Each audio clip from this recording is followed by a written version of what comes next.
ప్రభు నామమున మీ అందరికీ వందనాలు. ఈ దినము దేవుని యొక్క వాక్యము వాగ్దానము. కీర్తన గ్రంథం 91 అధ్యాయం 7వ వచనం. నీ ప్రక్కన 1000 మంది పడినను, నీ కుడి ప్రక్కన 10,000 మంది కూలినను, అపాయము నీ వద్దకు రాదు.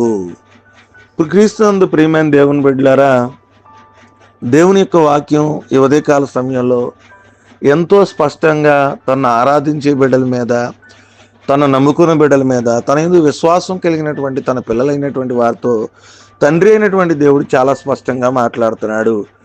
నీ పక్కన 1000 మంది పడ్డారు, నీ కుడి పక్కన 10,000 మంది పడిపోయారు. కారణాలు ఏంటి అని అంటే, వారు దేవుని మీద ఆధారపడలేదు, సృష్టికర్త మీద వారు ఆధారపడలేదు.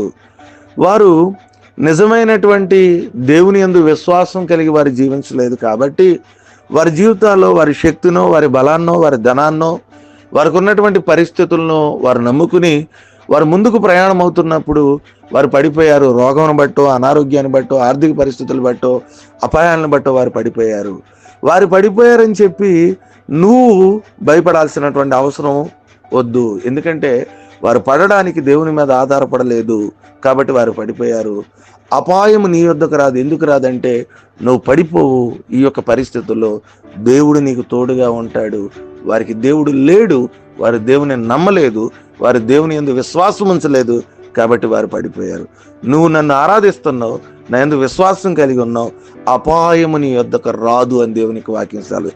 నీ పక్కన వారి పరిస్థితులు ఎలాగున్నా వారిని చూసి నువ్వు భయపడబాకు. ఎందుకంటే వారు దేవుని మీద ఆధారపడలేదు, దేవుని యందు విశ్వాసం ఉంచలేదు, దేవుని పరిపూర్ణంగా నమ్మలేదు.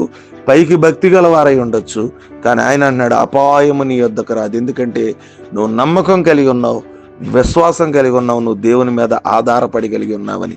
పరిస్థితులు చూసి ఎవరికో నష్టం జరిగింది, ఎవరికో సమస్య వచ్చింది, ఎవరికో ఇబ్బంది వచ్చింది, ఎవరికో బాధ వచ్చింది, ఎవరో పడిపోయారని భయపడొద్దు.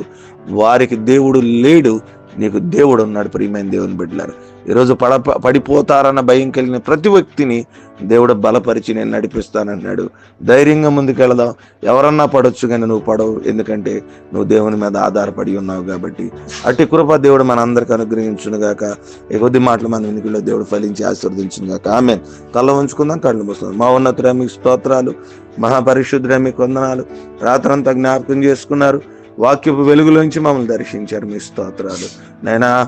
ఎవరైనా పడిపోయినా కూడా అపాయం నీ యొద్దకు రాదు, వారి వేరు మీరు వేరని వాక్యం ద్వారా సెలవు ఇచ్చారు. మా జీవితాల్లో వారిని చూసి మేము భయపడుతున్నప్పుడు మీరు ధైర్యం ఇచ్చినటువంటి విధానం బట్టి మిమ్మల్ని స్తుతించి మహింపరిచి ప్రార్థన విజ్ఞాపన చేస్తూ ఉన్నాం. ఈరోజు మా అవసరాలు తీర్చండి. వివాహ దినాలు ఉన్నాయి.